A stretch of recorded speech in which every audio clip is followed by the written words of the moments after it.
Малку или ако сакате многу повеќе култура од дел од советниците на седниците на Советот на општина Кочани не ќе е на одмет, бидејќи тие што викаат на цел глас мора да имаат во предвид дека во домовите на граѓаните ги гледаат и слушаат и возрастни и деца. Храброста во наводници да му се кажат поградни зборови на колегата советник, на директор на јавно предпријатие или на градоначалник, никој не ја есапи како храброст, ако е цинична, навредлива или девалвирачка. Гледачите можат да просудат сами. Не си ми веќе градоначалник на мене, туку за мене си веќе Лупчо Папазов.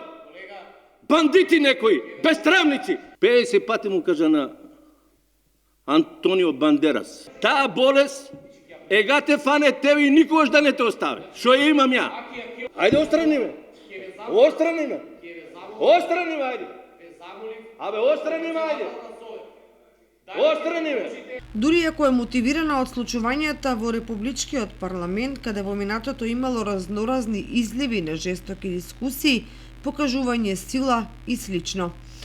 Инаку и во претходниот состав на Советот имало случаи поедини советници да покажувале заби и да се заканувале, ама според непишаното правило, паметниот попушта, работите полека завршувале во заборав. И советниците и носителите на функции директно или индиректно се избрани од граѓаните, односно од гласачите.